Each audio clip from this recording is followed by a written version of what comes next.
Hello. Just getting set up.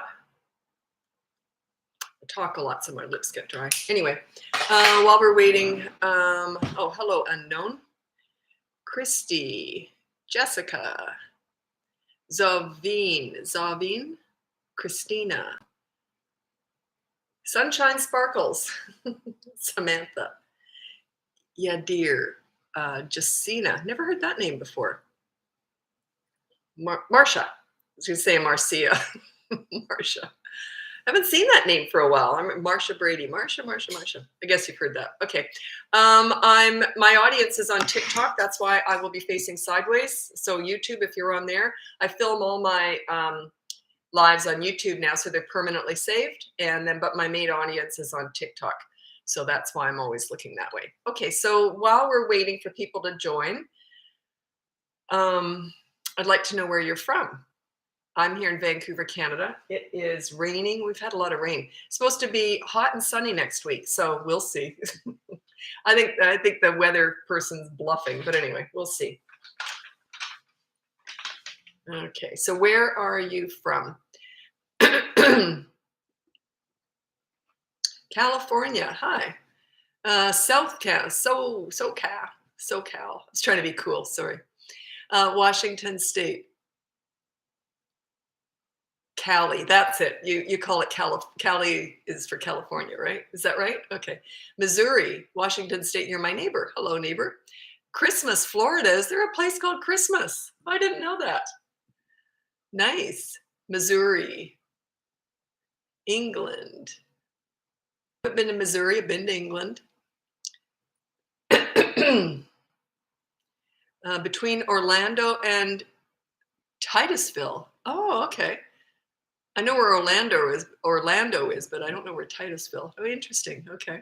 It's quite a big state, actually, isn't it, Florida? Or, I mean, it's long anyway. I just did an interview. It's funny, actually. I just did a video on my personal channel about it. And I said, you know what's funny is I've done hundreds of media interviews. And I'm very comfortable live because there's nothing you can do about it. It's gone. It's over. It's done. I don't even think about it. But the pre-recorded ones, I always get nervous because I think it's sitting in a can somewhere. It can be fixed up, but I don't have any control over that. So isn't that funny? I'm much better. I get nervous when it's pre-recorded. So, and it was a pre-recorded interview. So it was funny. Anyway, you'd think it'd be the other way around, wouldn't you? But yeah, if it's live, it's gone. It's kind of like when I'm doing lives here. It's gone. Nothing I can do about it. That's not true. It's on YouTube, but I'm never going to edit anything. So, okay, so let's get going. My name's Lisa. I'm a parenting coach. If you go on my website, it's bratbusters.com. You can hire me for coaching, buy one of my courses, or download my free behavior board. You are on that behavior board too. That's what makes it work, because you've got to give respect to get it. You can't just expect to get it. You got to give it first because they're watching you. You got to be accountable. Okay, so let's get going with your parenting questions. If you're watching, no one's on YouTube right now, but sometimes I forget people will ask questions if they turn up on YouTube, but my audience is on TikTok and I don't even look at the questions. So I feel kind of bad about that, but I just don't have an audience on YouTube yet.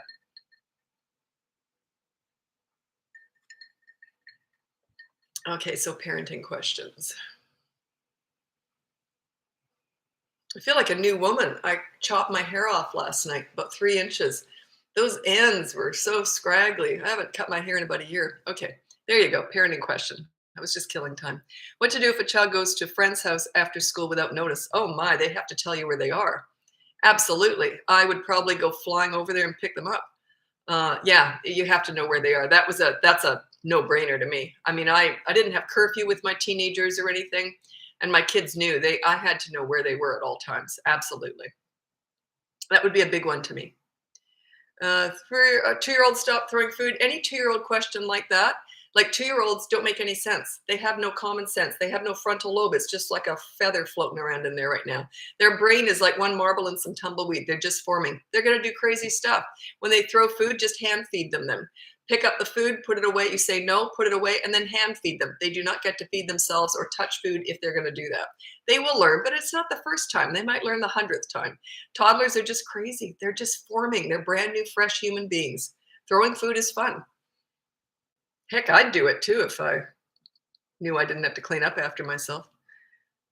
She's in 4th grade, and she's the one who didn't tell you she was going to a friend's house? Yeah, I'd be flying over there picking her up. That would make me I'd go into massive mom mode. If you don't tell me where you're going, she'd have to call me. If she didn't have a phone, she'd have to call me the second she got there. She wouldn't necessarily have to, oh no, she'd have to phone for permission. What if something happened on the way there? I need to know. That mother, whoever's picking them up or whatever, there's got to be a phone somewhere they can use. But yeah, that's a absolute no-brainer. If I don't know where my kids are, even when they were teenagers, I always knew where they were, always. And they knew where I was too. It's.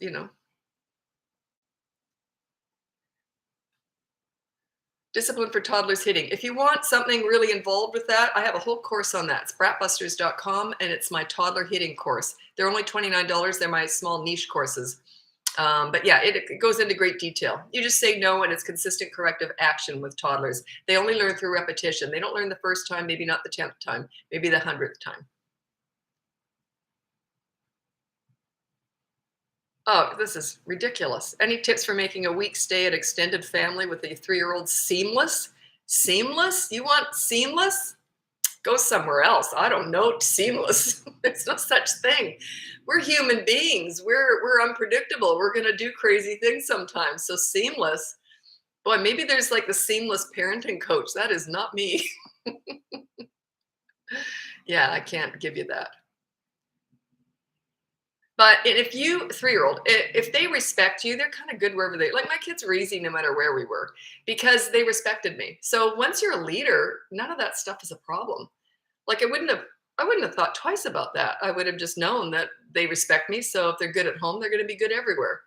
So you can't expect them to have different behavior. If they're good at home, they're going to be good no matter where you go. Set yourself up as a leader and you won't even have to worry about that. I guess that's seamless, right? But there still can be hiccups. No such thing as perfect. Activities for mom and toddler. One of my absolute favorite things that I did a lot with my kids, it's safe, it's clean, and it's indoors and active, was balloon tennis. And we would just blow up a balloon. The coffee table would be the net, and I'd get those little flimsy dollar store tennis rackets, and we'd play balloon tennis. It was one of my absolute favorite things. They loved it.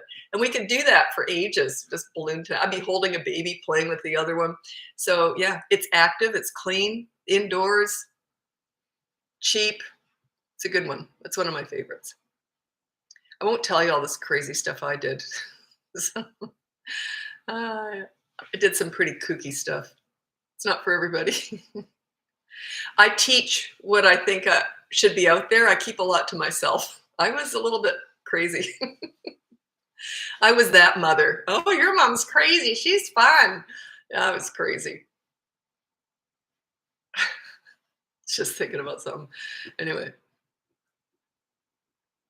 I'll grab that today. What, the balloons and tennis thing? Was that the one?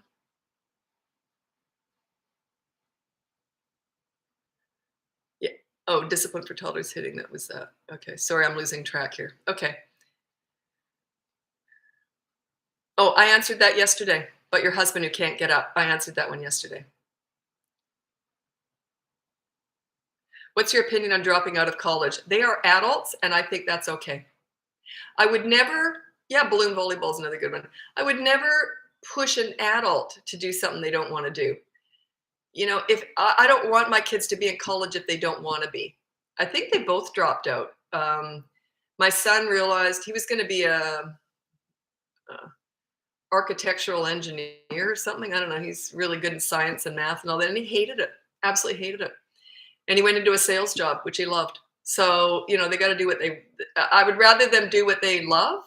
So, and my daughter dropped out because she was going to be a dietitian, realized it was not, she didn't want to work in a senior's home, handing out just kind of stuff. It just wasn't her.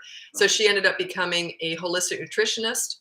And then she's in marketing. And like social media and marketing and all that kind of stuff, running events, and that's her thing now. So yeah, I think if they're kind of finding themselves in college, if they're finding they don't enjoy what they're doing, I would not push them.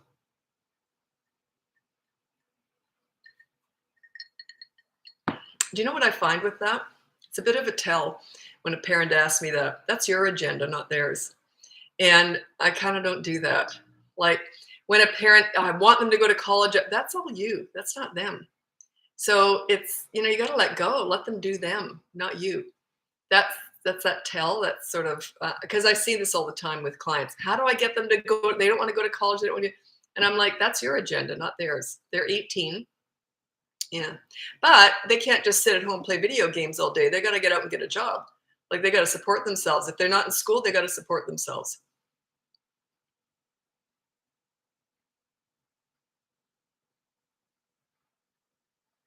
What's your advice for grades? I think A's, but I don't want to ruin her with learning. She's 3. Yeah, I don't do. My kids both, I'll be honest, they both did quite well. My son was labeled gifted, which was a concern. I saw that as a disability because it made him different. He was different. Anything that makes your kids different I saw it as a disability anyway. So he was just different. It was very bright and smarter than the rest of us. We'll always be numbskulls in the room compared to him. He just thinks differently. So, but grades to me, they're measurable, and a lot of parents put a lot of weight on them. I didn't. I went right to the behavior on the report card. That was my focus, was behavior. You be good people, because grades, some of the most successful, wonderful people that I've ever met didn't do well in school.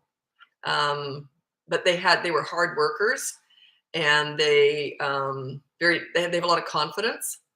So yeah, grades to me were secondary. They weren't that important to me. They're measurable and they're brag-worthy. That's why a lot of parents like them. They're brag-worthy, and I didn't like that. So yeah, I wouldn't push that at all. I don't believe in accelerated learning. You don't want my speech on that.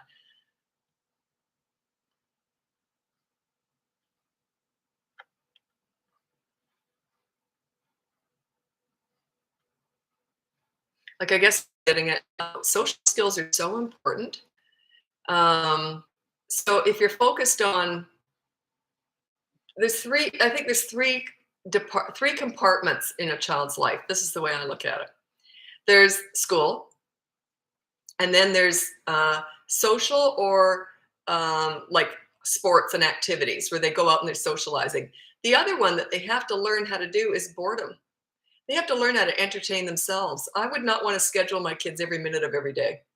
They never learned how to focus that way because they were always doing stuff for them. There was always this stimulation. I like them just to sit and think about and then maybe they pick up drawing, sort of a form of meditation, go within. Like, it's not meditation, but it's, it's okay to let them have some downtime. I think downtime is underrated. I think it's really important for kids to have downtime. I won't go into a great detail, but I can often tell when kids have been overscheduled. It leads to some problems down the road. But yeah, they tend to be very demanding. I'm bored. I'm bored. I want to, yeah, well, yeah. Anyway, so yeah, I think it's important for the kids to have downtime. So there's school, there's sports and socials and all that. That's in one department. Then it's okay to have downtime. Yeah, children need intelligence stimulation. I was just doing I did an interview. It was an NBC. I just finish that this morning. And we were talking about, I said 20 years ago, I predicted that the next generation is going to really struggle with mental illness in the teen and young adult years. I predicted that because they're being raised. I could see where it was going. That pleaser parent, the raising the snowflakes, you validate all their feelings and emotions. So they just are so delicate. They have no resilience, no toughness, no fortitude, no confidence, it's just this weak little, that's what I saw. And they're not all like that, of course, but I was generalizing. But yeah, the mental health is at a crisis right now with young people. And whether or not I don't know how right I was, but I did predict that. I said, I just see where this is headed. Where's the fortitude? Where's the strength? They have none. My standard snotty comment on that is, you're not validating my feelings. I'm just the bus driver lady. Like, they need to be validated for everything all the time. It's just, you're not raising strong people. If you're trying to please them, make everything easy for them, you're not raising strong, independent, strong-minded people. It's not healthy. Thoughts on TV time? Yeah, I have a whole bunch of videos on that, as screen management or media management. And what I suggest you do, there's 2 different ways of dealing with this. I don't have a set time. You decide that. I can't tell you that. Is it 2 hours a week or 20 hours a week? That's up to you to decide. So let's say you decide on 10 hours of screen time per week. But you can do it several different ways. So the way I don't like is when you say, okay, you get an hour a day, and it's like you're in charge of it. 1 hour a day, this is when you can watch screen time. The way I like is if you say, okay, you got 10 hours a week, you decide when that is, but I'll keep track of the minutes. So let them manage that. You don't want to micromanage everything. So let them manage that. And then they might binge watch for 3 days in a row, and then they've got 4 days of nothing. That's on them. They will eventually learn. You want to raise independent, self-disciplining, confident people, right? And that's part of it, is letting them manage their own screen time, but you've given them a set amount of hours. Oh, well, you didn't finish it, but I'm assuming you got a new baby with a toddler. You can't help that. Could you imagine a toddler being able to understand the concept of a new baby coming in, loud, smelly, taking over mom and dad? How on earth are they going to conceive of that? It just takes time. That's all. And keep that baby safe. Keep the toddler away from the baby if you don't trust them. I wouldn't trust them anyway. I'll tell you a story. Years ago, a friend of mine, we both had little 2-year-old boys, and they were both very passive, like gentle little boys. She had a new baby, and her son took the new baby out of the crib, out of the bassinet, threw it on the floor. And it just, to him, it was like a doll. He didn't have a concept of it.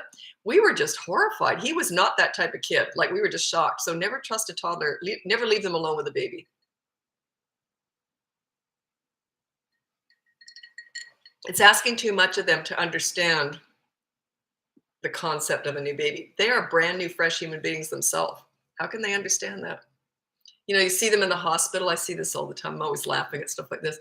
Oh, look at the picture. Oh my God, he's such a wonderful big brother. And their picture in the hospital, he's holding his new precious baby sister. I love her. And I know darn well they're going to go home and he's going to chuck her on the floor. Like, he's like, wait a minute. I mean, this thing's permanent. It's not leaving. You can't expect them to respect the fact that the baby needs more attention than they do, all that. Oh, you're asking me for some medical advice. This is too much for me.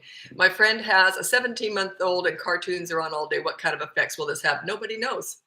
They'd have to take two of the exact same children and have one with cartoons on all day and one with no cartoons on, maybe one with an hour a day. And then they'd have to study them 100 years from now and figure out the effects. No one can really answer that. Not really. Probably not good screen time. I've known people who've had the TV going all day. I didn't do that. Whatever. 2-year-old keeps hitting the eight-month-old. Yeah, they're just two, and it's an 8-month-old. You keep the 8-month-old safe. Keep them away from that 2-year-old. That 2-year-old does not understand the 8-month-old. They hate them right now. Okay, they hate them.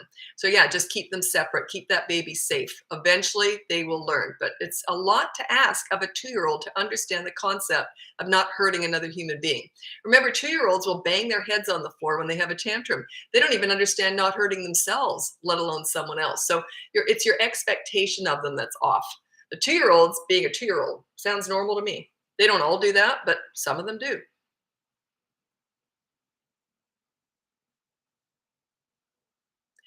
Super picky eater. Yeah, just have healthy food in the house. No one likes this answer. I'm a gluten-free health food vegan. So having nothing but healthy food in the house was easy for me and I wasn't vegan when my kids were little, and I wouldn't have raised them vegan anyway, because nobody really knows for sure. If it's safe for kids, I don't know. And I'm not pro-vegan, whatever. Anyway, but yeah, I only had healthy food in the house and I made everything from scratch. So they had the choice. You can either eat this healthy food or that healthy food. So that's my advice. There was no junk in the house. So they just knew they had to eat healthy food because that's all we had. When you have treats in the house, children don't need a lot of food.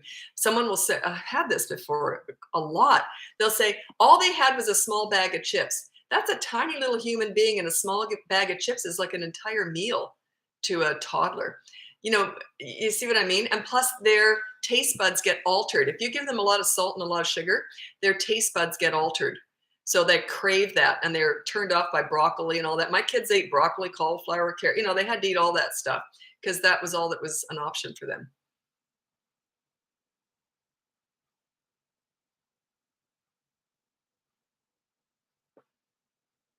Well, your kids are kind of out of control. Like I have a 7 and 3-year-old, and they totally wreck the whole house.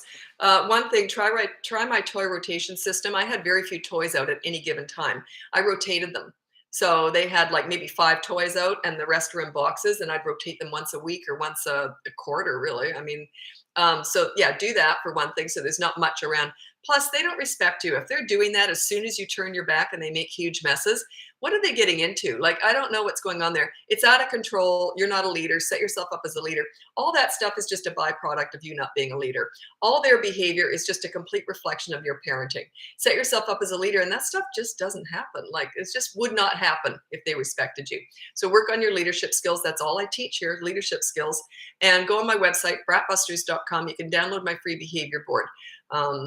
Or you can hire me if you want to fast track all that. The behavior board's a teaching tool I use, and a lot of people are getting good success doing that on their own. But if you want to fast track that, or you want the extra mile, then that is coaching. So, oh, someone on YouTube asked me a question. I'm not really on YouTube, so. How do you balance out the emotional state of the children so they don't grow up too sensitive? I just did a whole speech on that. How 20 years ago I said, the way kids are being raised these days, like this, the easy friend, pleaser kind of parent, validating all their thoughts and feelings. God, the kid farts. That was a wonderful fart. I mean, it's just ridiculous. I said, you're raising snowflakes. I said, 20 years from now, there's going to be an epidemic of mental health issues with young people. And there's now an epidemic of mental health issues with young people. You got to raise them to be self-disciplining. You discipline them so that they're self-disciplined. Discipline is about teaching them to make good choices in life. That's what leadership, that's all I teach. I wasn't the authority. I wasn't the pleaser. I was the leader. I guided them to make good choices. I used to say to my kids, if you're good, life is good. If you're bad, life ain't so good. I'll make sure of that because I'm your mom. Like, I guided them into making good choices, and I didn't try and make everything easy for them. You're not doing them any favor. You're actually quite the opposite. So yeah, mental health comes from fortitude, strength, being confident, being proud of yourself, cleaning up after yourself. It's the little things, cleaning up after yourself. If they don't pick up their own toys even, they're going to end up, they're going to be a nightmare. They're going to be at the grocery store just dropping stuff everywhere because someone's going to pick it up for them. You got to raise them to be thoughtful, strong individuals. Yeah, I did predict that. I'm not proud of myself for that. Like, it's not like I predicted it, that's so it happened. I saw it coming for sure. I said there's going to be an epidemic of mental health issues with young people, because they're just being raised in this whole genre of, validating every little fart. I mean, you don't have to validate everything they do and tell them they're wonderful, everything they do. Sometimes they're rotten. It's okay to say, gee, that was rotten. Here's the consequence. You're not saying they're rotten, but what they did was rotten. It's okay. It's okay to teach them to be accountable. That's where the pride comes from. Children who were raised with that, everything they do is wonderful and perfect, have very low self-esteem. Very low. Where's the pride? They know they're not great. They know being cheeky to their parents isn't good. They know not cleaning up after themselves isn't good. They know that. They're not stupid. They're smart. So yeah, you want to raise strong, confident individuals who think for themselves.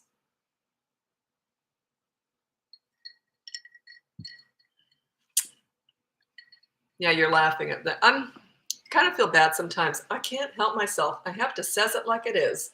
And I just do, but it's just so frustrating because I know what raises confident kids, and I know you're doing the best that you can. But by giving in to all their demands and trying to please them all the time, you're not doing you a favor, and you're certainly not doing them a favor. It's important to teach them to make good choices. Teach them that. Like, if I made a bad choice, this would have been my mom. I got a lot of this from my mom. This would have been my mom if I did something bad. Like, I hated that. I couldn't handle my mom's disapproval. I couldn't handle it. I was a lot tougher than my mom. She let a lot more go than I did. This is what I did. If my kids did something that I didn't like, I would do this. I'd go, really? And they, oh, sorry, Mom. Like, that's all it took. It wasn't that my mom, I don't remember my mom ever disciplining me. And my kid said, I don't remember you ever doing anything to us. It was just that they respected me so much. And I guided them to make good choices. Like, really? You want to do that? Oh, sorry, I'll fix it up or whatever. But they just, you want to do that for your kids. Because how can you expect young adults to be strong, confident, and have high self-esteem if you've been doing everything for them? Doesn't make any sense at all. You're raising very weak individuals. You know, these little mini therapy sessions after a tent. Well, your feelings, your big feelings and all that, you're raising very weak individuals. It's not good. You want to raise strong individuals, self-reliant, independent, confident.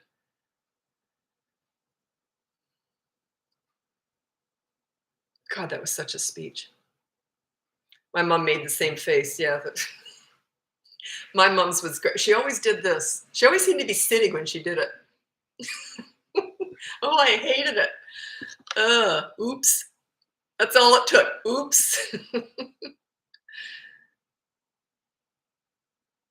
Well, I have a hard time teaching accountable bad choices and them feeling like a failure. Like how? Okay.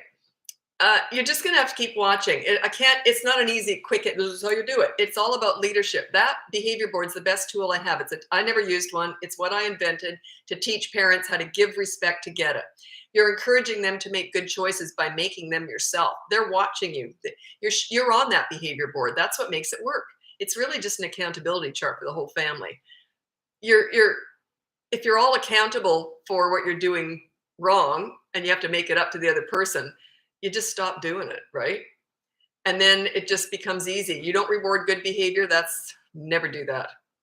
Never do that. I used to say, your reward is just having me as a mom. Like, it's just, they have a great, happy life. That's the reward for being good. Like, if I go out and I open up a door for a blind person, I don't expect them to throw money at me. I just do it. Like, I don't expect gratitude for everything good I do, right? At all. Like, at all. Whereas kids nowadays, they do anything and they just expect to be the red carpet's thrown out. So be careful with that. The behavior board's my best tool, the best piece of advice I can give you. If you have 3 years old and up, and even if you have younger ones, look at it. It gives you an idea of what I teach. You give respect to get it. I expect to get respect because I know how to give it. You don't demand it, you command it, you earn it, you work for it. I know how to get it because I know how to work to get it. Getting respect is hard. Maintaining it's easy. All I did was maintain it. That's a piece of cake. I don't teach that. I teach you how to get it. That's the behavior board. Okay. I did a lot of speeches today.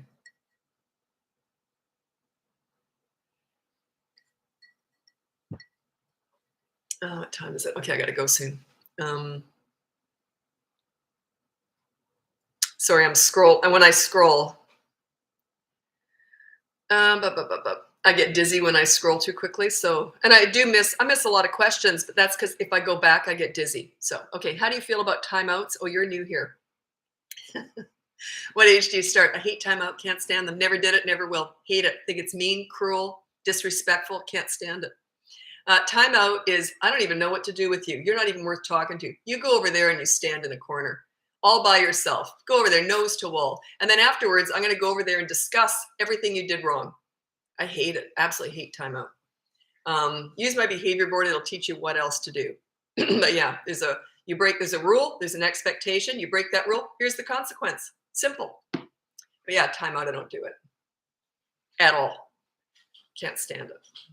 I have 3 things I hate that are really common. Timeout's one of them. That's my least of the hated ones.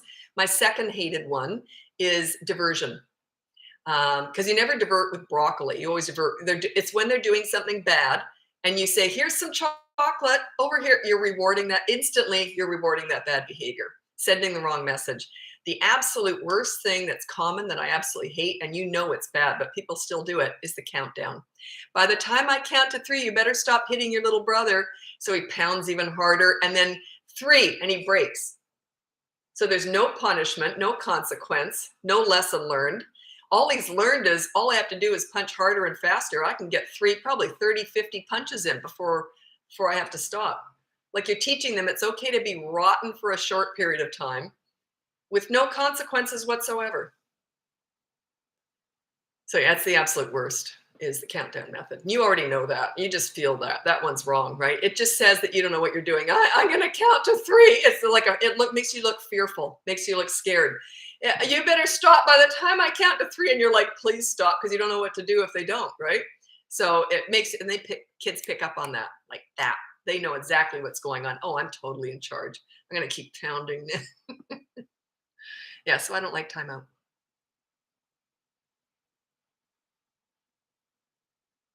Um,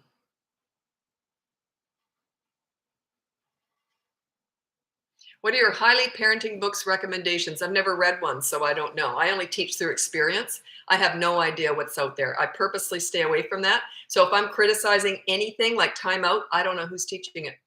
I stay away from all that. So I do criticize some methods, but never a genre or whoever, a big picture. I don't know what's written. I've never read a book on parenting or kids or anything. It's all kids taught me all this. And then I've been coaching for 17 years. So my clients have taught me a lot of this, like what you need. Because when I first started teaching, what I thought you needed was completely different from what you needed. Yeah. So I had to learn how to teach it. You can know something, but teaching it's completely different. Anyway, here's what I recommend you do though. If you're going to hire someone other than me or whatever, or buy a book or anything, if you're going to look to parenting advice, there's 2 things I would look for guaranteed in that person who wrote the book or who's teaching or whatever. One, they have to have finished the job. You cannot teach parenting if you haven't finished raising your own kids. I don't know how, I don't know how on earth you can teach it. I have no concept, because even if something's working when they're little, how do you know what's going to lead into those teen years? A lot of what's popular right now leads to rebellion and resentment in the teen years. I see it coming. I get those clients all the time. They tell me what they've been doing, and they say, oh, it's really popular, this and that, and I'm like, yeah, I know. I knew exactly where it was headed. So they have to have finished the job. They have to have finished the job, right? How can they teach it if they haven't finished it? That's number one. Plus, I didn't learn much with my own kids. They were easy. I got respect when they were tiny and sailed right through the teen years. So they have to have had worked with hundreds of other kids with tons and tons of challenges, because you have to have that huge experience base before you can talk about kids. I only raised 2 kids. How could I possibly teach? I talk about all sorts of stuff out there. ODD, ADHD, autism, depression, trauma, abuse. My kids didn't have any of that. How could I possibly talk about all that stuff? Teen crisis. My kids didn't have any of that. But I've worked with all those kids. So look for a heavy, heavy, heavy base of experience, finishing raising their own kids and working with hundreds of other kids. And then if they've got that and they've been successful, they've been doing it for a while too, then I would follow them. It's sort of like taking financial advice from someone. Would you take it from the person with $1 million in the bank or $10 in the bank? Right? Results and experience are what this is all about. How do you showcase calm leadership to your children? Use my behavior board. It teaches you how to do this. It teaches you calm leadership. That's the best start. If you're going to hire me, don't do it on your own first, because it's quite different when you hire me. But if you're going to do it on your own, pick a battle you know you can win. You do not want to fail on that behavior board if you're doing it by yourself. If you fail with me, that's fine. I can use it to our advantage. But if you're doing it on your own, pick an easy rule, something you know you can. I call them battles. Pick an easy battle, one you know you can win. And 3 battles, 1 per week. And all 3 are in effect by the 3rd week. If you're not getting respect in that 3rd week, you're doing something wrong. You're going to want to hire me, and we'll fix it up. Because it's just a behavior board. It doesn't teach. When I'm coaching, I try and do it this way. The first 30 minutes is working on the behavior board, and then a whole bunch of stuff comes out. I learn a lot about you when we do that. Then the next 30 minutes is teaching you how to make it work. That's the hard part, is how to make it work. But a lot of people if you don't have huge problems, you can probably get it to work on your own. If you've got big problems, probably not.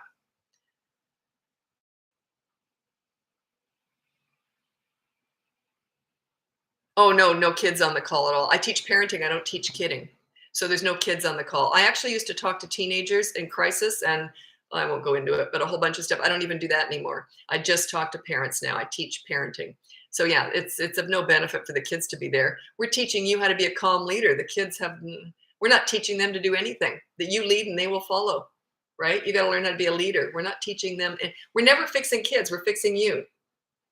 I'm teaching you how to be a calm leader. You lead and they will follow. It just is the way it goes. I've never met kids that didn't respect me. I've never worked with kids I couldn't get respect from.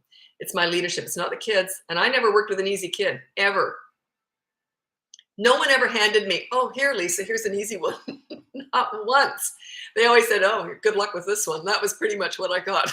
Good luck with this one. So yeah, you lead, they will follow.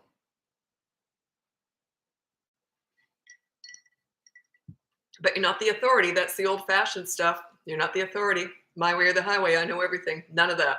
You're the leader. You're not the authority figure. Big difference.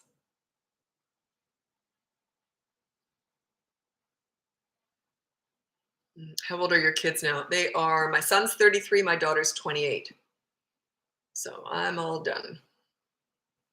I miss it. It was the most fun period of my life was parenting, for sure. Just laughed every single day because I just had to maintain. Well, I didn't even have to do that. They were self-disciplining from about the age of 3.5. I would say they were self-disciplining because I taught them how to do it. You discipline to teach them how to be self-disciplining.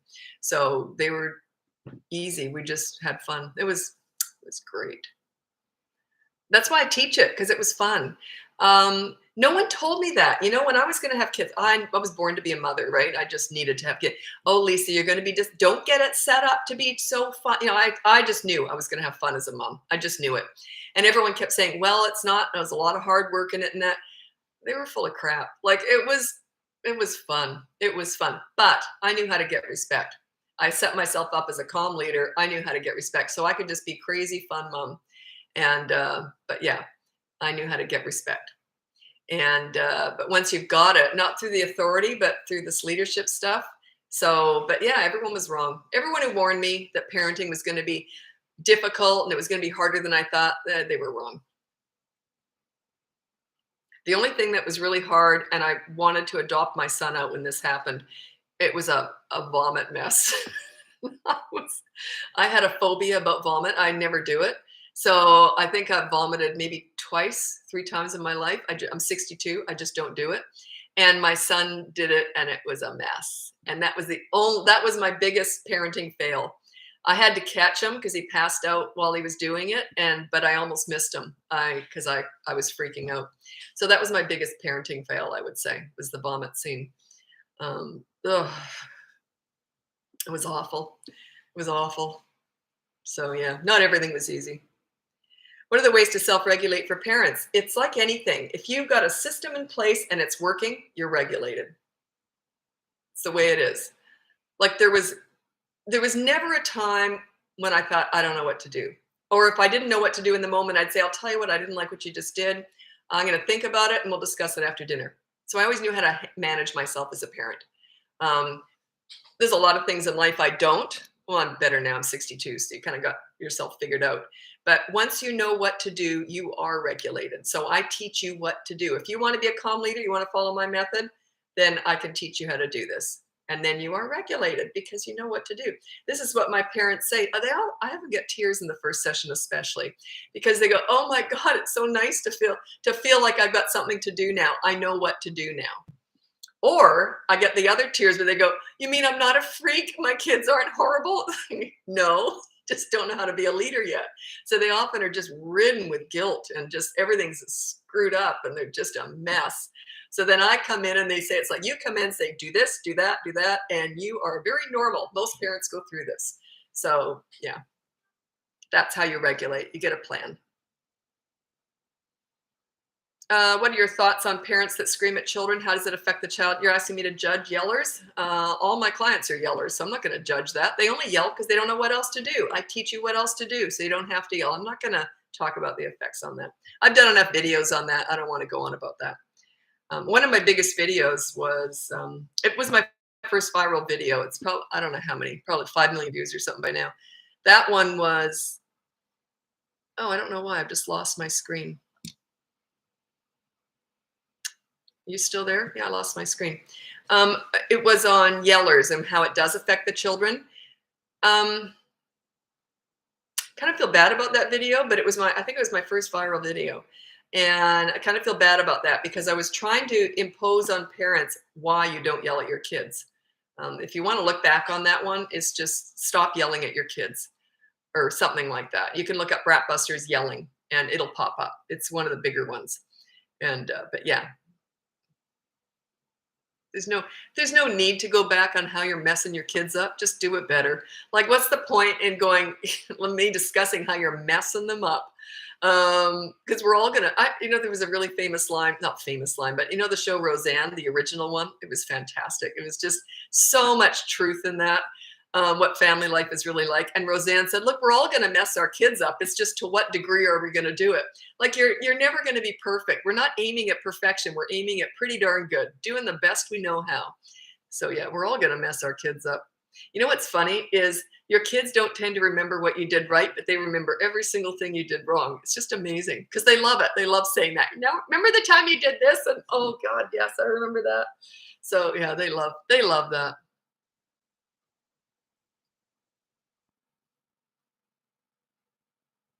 Okay, I actually have to get going. I got an appointment. So, yeah, well, I'll do my outro and then I'll answer one more question. My name's Lisa. I'm a parenting coach. If you go on my website, it's bratbusters.com. You can hire me for coaching, buy one of my courses, or download my free behavior board. That's completely free. It teaches you how to give respect to get it. It's a big behavior board. It's not physical. I'm telling you how to do it. Slap it up on a high traffic area and just get to work. A different behavior board for 3 weeks. So you have 3 of them running by the end of the 3rd week. By the end of that 3 weeks, you should start to see some changes. If not, you're doing it wrong. You're missing something. You're going to have to hire me because it's just a general outline on how to give respect to get it. But oftentimes, watch your body language. I was working with someone recently, and they said, "I did everything you said," and I was working with them. And I did everything you said, and then I said, "Well, something's missing. Something's not. You're doing something wrong. I don't know what it is." So I said, "Talk to me like you did to your teenager." And they said they got a bit uncomfortable, but they did it, and they got into it, and they started telling me exactly what they said to their teenager. You know what they did at the end? So they said, "Okay, so that's going to happen. Do you understand?" And they went like this. They rolled their eyes. I said, I told you not to do that. That erases all the good work you just did before. You do not roll your eyes at a teenager or anyone for that matter. It's an accelerator. But anyway, it's quite funny. So oftentimes, like that behavior board works. It can work, but it's more of a filtered down version. Coaching is very, it's very personal. So, but yeah, it can still work really well. Tons of people are getting great results just doing that behavior board on their own. So you said, I have 2 boys, 9 and 3, and they don't listen when I ask them to do something. Any tips? It just shows that you're not a leader. Work on your leadership skills. We're never fixing kids. We're fixing you. We're setting you up as a calm leader. If you're a leader, they listen to everything you say. I would never repeat it myself. I would never. If I had to repeat myself with my kids, they would have gone, uh-oh. There's going to be a consequence for that one. Like, if I'd said, okay, we're leaving in 5 minutes, be ready by the front door. And if they weren't at the front door, there would have been we would have gotten the car first. And I would have said, okay, so mom gets her hair brushed for 10 minutes tonight. They hated doing it, and I loved having it done. So a consequence could be that little, but they knew, right? When mom says something, it's happening. Plus, when I say something, it's fair and reasonable. I wasn't asking them to get on the roof and, get the snow off the roof. You see what I'm saying? My expectations are fair and reasonable. So when I asked them to do something, it was fair and reasonable. So, and they knew that, they respected that. So make sure that don't go hog crazy. This is what a lot of parents do. So they've been totally not the leader. And then all of a sudden they do everything. They try and address everything. You don't. You pick 1 rule per week. Work on 1 thing per week, 1 step at a time. Because if you try and deal with everything, like I would, if I went into your home, I'd deal with everything in day 1. I'm level 10 with what I do. You're just learning. So step 1 is 1 rule per week. Anyway, I got to run. Thanks so much for watching. I'll be back again tomorrow. Take care. Bye now.